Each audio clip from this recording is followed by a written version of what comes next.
Assalamu alaikum everyone, welcome to the psychology lectures. Today we are going to discuss about colored progressive matrices. इसमें हम इसकी introduction थोड़ा बहुत पढ़ेंगे, administration introduction सब कुछ ही डिस्कस करेंगे। ये टेस्ट ज़रा लेंथी है लेकिन ये इजी है, बहुत इजी है, तो इसको हम आसानी से सीख सकते हैं।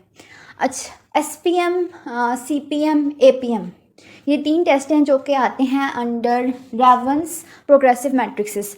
ठीक है, रेवन्स प्रोग्रेसिव मैट्रिक्सेस जो है ये विजुअल टेस्ट है, एक विजुअल टेस्ट है जिसमें हम रीजनिंग एबिलिटीज़ या कैपेबिलिटीज़, डिसीजन मेकिंग वगैरह इसमें आ जाती हैं। अब इसमें विजुअल टेस्ट इसलिए, let me show you some, that's why samples, कि इसमें ये रेवन्स, अब ये जो सा CPM हम डिस्कस कर रहे हैं, CPM एक्चुअली ये बच्चों पे किया करवाया जाता है, ये बच्चों के लिए, इसलिए ये कलर्ड है ताकि बच्चे जो से हैं वो इंटरेस्टेड हों और थोड़े बहुत कलर से कलर मैच कर सकें। ठीक है, दैट्स वाई ये कलर फॉर्म में होता है। सैम्पल टेस्ट आप ये देख लें। अच्छा, अब हम लोग इसके थोड़ा बहुत इंट्रोडक्शन देखते हैं। इंट्रोडक्शन में यही चीज़ है कि CPM जो है कलर्ड प्रोग्रेसिव मैट्रिक्सेस जो है ये डिज़ाइन किया गया था for the young children and the old people. अब जो से CPM है ये चिल्ड्रंस एंड ओल्ड पीपल के लिए है, जबकि हम देखते हैं स्टैंडर्ड प्रोग्रेसिव मैट्रिक्सेस जो से हैं SPM जो है वो नॉर्मल अडोलसेंस टू अडल्ट के लिए हैं। उसके अलावा हम बात करते हैं APM के लिए। APM जो है वो अबव अडल्ट के लिए और अडोलसेंस के लिए, जो कि अबव इंटेलेक्चुअल के लिए है।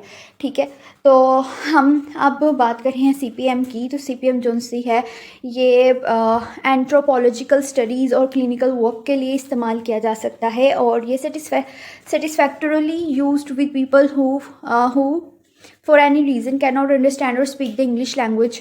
अब यहाँ पे ये क्या है कि जिन लोगों को स्पीच डिसऑर्डर्स हैं, स्पीच प्रॉब्लम्स हैं, उन पे फिर हम दूसरे नहीं करवा सकते।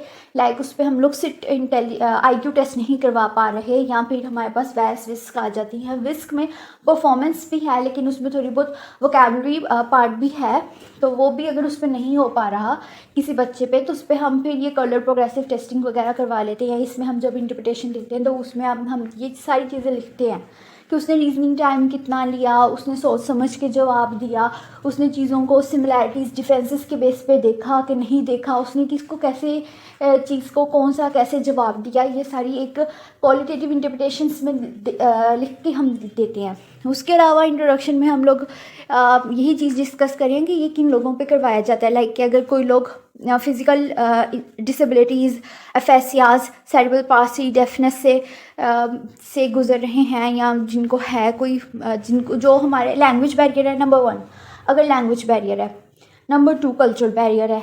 लैंग्वेज कल्चरल बैरियर ऐसे कि वो टेस्ट जो सा डेवलप किया गया है, दूसरा IQ वगैरह टेस्ट, वो उन लोगों के नॉर्म्स के अकॉर्डिंग नहीं है। उनमें कुछ ऐसे क्वेश्चंस हैं जो हमारे कल्चर में है, लाइक हमारा पैरामीटर या हमारे यूनिट्स, या फिर जिस तरह हम उन चीज़ों को देख रहे हैं वो उस तरह उन पैरामीटर्स, उन यूनिट्स को यूज़ नहीं करते, चीज़ों मेजरिंग यूनिट्स को यूज़ नहीं करते, या फिर उस तरह, मतलब कि अक्सर IQ टेस्ट में जनरल नॉलेज बेस्ड क्वेश्चंस होते हैं। ठीक है, तो मे बी उसने जो पढ़ा हो कल्चरल बैरियर की वजह से उसके जनरल नॉलेज में वो क्वेश्चंस ना आ रहे हों। ठीक है, तो एक नंबर 1 ये चीज़। और लैंग्वेज बैरियर जैसे आपने कर लिया कि यहाँ पे अगर उसको इंग्लिश नहीं आती, उसको उर्दू नहीं आती, तो फिर यहाँ पे लैंग्वेज बैरियर भी आ जाएगा। तो ये क्योंकि विजुअल टेस्ट है तो इसमें कोई लैंग्वेज यूज़ नहीं होती, बस इंस्ट्रक्शन समझाने होते हैं, तो वो हमारे लिए ईजी हो जाता है। उसके अलावा फिर वो लोग जो डेफनेस, जो बोल नहीं सकते, या डमनेस होता है बोल नहीं सकते, और डफनेस होता है जो सुन नहीं सकते। ठीक है, उनको इशारों से समझा देना कि आपने ऐसे ऐसे करना है, ये करना है, और इंस्ट्रक्शन सारे इशारों से दे सकते हैं। और उसके अलावा फिर हमने बात किया सेरेब्रल पाल्सी, फिज़िकल डिसेबिलिटीज़ की, FSCs की। ठीक है, तो उन लोगों पे भी फिर हम CPM प्रेफर करते हैं। अब यहाँ पे एक बच्चा है जिसकी अडेप्टिव एबिलिटी, क्योंकि DSM-5 TR में अडेप्टिव एबिलिटी के अकॉर्डिंग ही न्यूरोलॉजिकल प्रॉब्लम्स को बच्चों में देखना शुरू कर दिया गया था, IQ को सबसाइड कर दिया था। IQ भी देखती हैं, ठीक है, लेकिन हमें पहले से आइडिया हो जाता है अडेप्टिव एबिलिटीज़ देखे इसका IQ लो ही होगा, तो बस हम फिर इंटेलिजेंस टेस्ट, क्योंकि वैसे भी CPM, SPM ये सारी इंटेलिजेंस टेस्ट हैं, ये IQ टेस्ट नहीं है।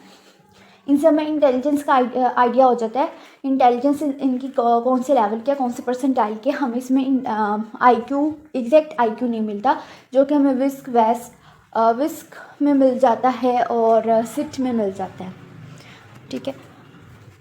अब हम आगे जाते हैं कि SPM क्या है, कि ये डिज़ाइन किया गया है to assess as accurately as possible a person's clarity of observation and level of intellectual development. Clarity of observation कि वो सिमिलैरिटी बेस उस चीज़ को उस ऑप्शन को सिलेक्ट कर रहा है, डिफरेंस बेस सिलेक्ट कर रहा है। वो अक्सर आपको क्वेश्चंस और मेरी कोशिश होगी कि मैं आपको और भी मज़ीद चीज़ें दिखाऊं, लेकिन जो थोड़ा बहुत सैम्पल हमने ऐड किया है दोबारा हम इसके बीच में ही जाते हैं। अब यहाँ पे सिमिलैरिटी बेस वो कैसे सिलेक्ट करेगा? अच्छा, ये पैटर्नर है और इस पैटर्नर से नंबर 5 ही मैच हो रहा है, तो वो नंबर 5 करेक्ट आंसर दे देगा। लेकिन अगर वो 3, 2, 1 कोई और चूज़ करके वो बताता है, इट्स मीन कि उसको सिमिलैरिटी बेस चॉइस करना नहीं आया, उसकी क्लैरिटी ऑफ ऑब्जर्वेशन नहीं है, कि उसने ये चीज़ ऑब्जर्व नहीं की कि ये पैटर्नर्स हैं, तो यहाँ पे भी मुझे यही पैटर्न सेलेक्ट करना चाहिए, यही करेक्ट ऑप्शन हो सकता है। अब यहाँ पे एक डिज़ाइन है, ठीक है, अगर उसने देखा फुल का फुल फील्ड है, ज़रा सा एक डॉट भी जो है वो दूसरे कलर का या ब्लैंक नहीं है, तो मे बी इसका 4 आंसर ही करेक्ट हो सकता है। ये है similarity base level of observation को यूज़ करते हुए। लेकिन वो सिर्फ अगर 5 रख देता है, इट्स मीन कि उसकी ने ये तो डिज़ाइन तो ऑब्जर्व कर लिया कि ये डिज़ाइन सेम है, सिमिलैरिटी है, लेकिन उसने ये चीज़ नहीं देखी कि वो फुल फील्ड है और उसने 5 चूज़ कर लिया। ठीक है, लेवल ऑफ ऑब्जर्वेशन में थोड़ी बहुत कमी है। अगर वो 4 कर लेता है, इट्स मीन के ठीक है उसकी लेवल ऑफ ऑब्जर्वेशन, और अगर वो 3, 1 या 2 कर लेता है तो फिर मीन्स कि उसकी लेवल ऑफ ऑब्जर्वेशन जो सी है वो इंटैक्ट नहीं है। ठीक है, तो ये टेस्ट ऐसे होता है to observe the level of. अब यहाँ पे ये येलो वाला अगर हम देखें तो येलो वाले में अगर वो देखें तो सारे जो से हैं एक कॉर्नर्ड में ब्लैक ब्लॉक है।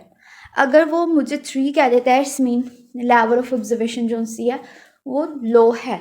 अगर वो मुझे 2 कहता है सेम, 1 कहता है सेम, अगर वो मुझे 6 के, इट्स मीन कि उसकी लेवल ऑफ ऑब्जर्वेशन अच्छी है और क्लैरिटी भी है उसको ऑप्शन की, सिमिलैरिटीज़ की और डिफरेंसेस की, जिस वजह से उसने वो चीज़ सेलेक्ट किया, और लेवल ऑफ इंटेलेक्चुअल डेवलपमेंट भी हमें फिर समझ आ जाता है कि सही है कि नहीं सही।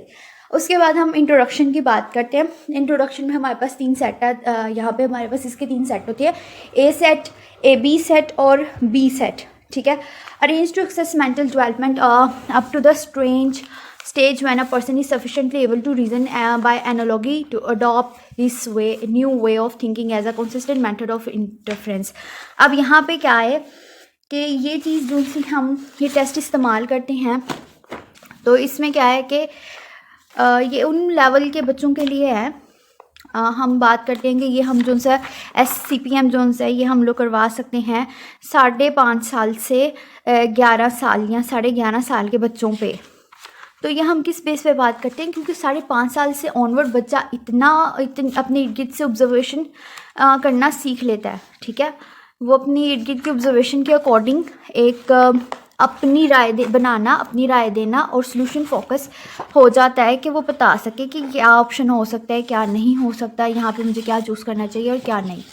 तो इस वजह से फिर हम बात करते हैं कि यहाँ पे 5.5 साल से ऊपर बच्चा इतना इंटेलेक्चुअल मैच्योरेशन होती है उसमें कि वो चीज़ों को ऑब्जर्वेशन बेस क्लैरिटी के साथ सिमिलैरिटीज़ डिफरेंसेस के बेस पे सिलेक्ट कर सके। उसके बाद यहाँ पे हमारे पास 3 सेट होते हैं, A, AB और B, और हर सेट में 12 प्रॉब्लम्स होती हैं। ठीक है, और arrange to assess the chief cognitive processes की, इसमें हम कोग्निटिव प्रोसेसेस ही चेक करते हैं, इस वजह से cognitive is equal to intellectual, इसलिए हम इंटेलेक्चुअल टेस्ट कहते हैं। Which children under 11 are usually capable, कि 11 साल से छोटा, मैंने आपको कहा ना हद 11.5 साल के बच्चे से करवा लेते हैं, वैसे ये 11 साल के बच्चों के लिए ही है। 5.5 से लेके 11 साल के बच्चे जिस चीज़ के लिए कैपेबल है उस पर ये टेस्ट करवा लेते हैं। The 3 sets together provide 3 opportunities for a person to develop a consistent theme of thoughts. अब 3 अपॉर्चुनिटीज़ होती हैं, हर थीम में एक थीम है और उस थीम के अकॉर्डिंग ही उस बंदे को एक अपने आइडियाज़, एक थीम थॉट बनाना होता है, और टोटल इसमें 36 प्रॉब्लम्स हमारे सामने आती हैं जिनको हम लोगों ने सॉल्व करना होता है, और वो 36 प्रॉब्लम्स हमारी एक्यूरेटली मेंटल डेवलपमेंट और इंटेलेक्चुअल मैच्योरिटी को मैयर कर लेती है। Okay, 5 qualitative developments. अच्छा, सबसे पहले एक बच्चा जो उनसे चीज़ों की सिमिलैरिटीज़ डिससिमिलैरिटीज़ पे बात करता है, लाइक कि अगर हम जीन पे आ जाए का कॉन्सेप्ट देखें, और भी डिफरेंट कॉग्निटिव कॉन्सेप्ट्स देखें तो उसमें हम सबसे पहले यही बात करते हैं कि एक बच्चा जो सा एक स्कीमा बनाता है, उस स्कीमा के अकॉर्डिंग हर चीज़ को देखना शुरू करता है। उसके बाद वो फिर डिफरेंशियल करता है कि अगर ये ज़रूरी नहीं है कि अगर एक बच्चे को सिखाया गया है कि गोल चीज़ सर्कल होती है या बॉल होती है, तो ज़रूरी नहीं है हर चीज़ ही सर्कल या बॉल हो। कुछ फ्रूट्स होते हैं, ऑरेंज होते हैं, कुछ लेमन्स होते हैं, कुछ एप्पल्स होते हैं। तो डिफरेंट उसका डिफरेंशियल डायग्नोसिस बनना शुरू हो जाता है कलर की बेस में, शेप्स की बेस में। तो सबसे पहले इंसान जो है बच्चा जो है वो similarities among the figures check करता है, जो कि हमारे जो हमारे पास अब ये जो से पूरी बुकलेट है चिल्ड्रन प्रोग्रेसिव का, उसमें भी हमें फिगर्स में देखने को मिलता है। और मैं आपको दिखाती हूँ। पहले हम ये कवर कर लें तो फिर मैं एक बार आपको सारे ही जो सी कार्ड्स हैं ना वो दिखाऊंगी। उसके बाद हमें देखने को मिलता है he is able to appreciate a figure's orientation with respect to himself और other objects in the perceptual field. कि वो चीज़ों की ओरिएंटेशन को गौर करता है कि एक लाइन सीधी जा रही है, उस सीधी लाइन में आगे जाके वो कंटिन्यू रहेगी सीधी लाइन, कि उसमें ऊपर नीचे कुछ हो रही है। एक डिज़ाइन, कौन से डिज़ाइन सेम है, कौन से डिज़ाइन डिफरेंट है। तो ये सारी चीज़ें भी वो देखता है कि चीज़ों की ओरिएंटेशन कैसे जा रही है। सेम ओरिएंटेशन किन के साथ उन चीज़ों की सेम ओरिएंटेशन है, किन चीज़ों के साथ उसकी ओरिएंटेशन चेंज हो रही है। ठीक है। उसके बाद फिर हम बात करते हैं finally he can compare analogies changes in the characters perceived and adapt this as a logical method of reasoning. उसके बाद क्या होता है कि उसके बाद बच्चा एक एनालॉजीज़ ऑफ रीजनिंग या लॉजिकल मेथड ऑफ थिंकिंग या रीजनिंग का तरीका सीख लेता है। लॉजिकल मेथड क्या कि अगर यहाँ पे ऐसे बनी हुई है, जैसे कि अगर 1 है, 2 है और उसके बाद एक ब्लैंक और 4 है, तो 2 के बाद 3 आता है, 4 से पहले 3 आता है। इट्स मीन इस ब्लैंक में 3 आएगा। ठीक है। ये क्या लॉजिकली चीज़ों को देखना, तो उसको वो चीज़ आती है। और 5.5 साल के बच्चे को इतना पता होता है। इवन कि आजकल तो 5 साल के बच्चे को बहुत सी चीज़ें पता होती हैं।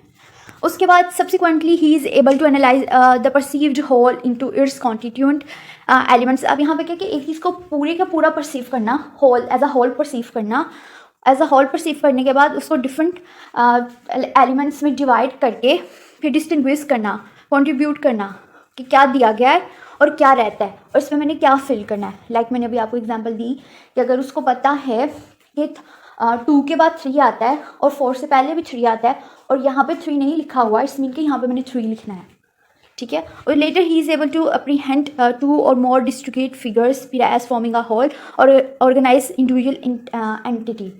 कि अब यहाँ पे क्या है कि यहाँ पे फिर 5th लेवल आ जाता है कि जहाँ पे बच्चे को पता होता है कि किस तरह मैंने एक फिगर को कंप्लीट करना है, इस फिगर में क्या कमी है और किस तरह मैं इसको कंप्लीट कर सकता हूँ। जो कि अब मैं आपको टेस्ट दिखाने की तरफ आती हूँ, सारे आपको दिखाती हूँ और उसमें फिर हम डिस्कस करते हैं कि कौन सा लेवल 1 का है, कौन सा लेवल 2 का है, कौन सा लेवल 3 का है और कौन सा लेवल 4, 5 का है।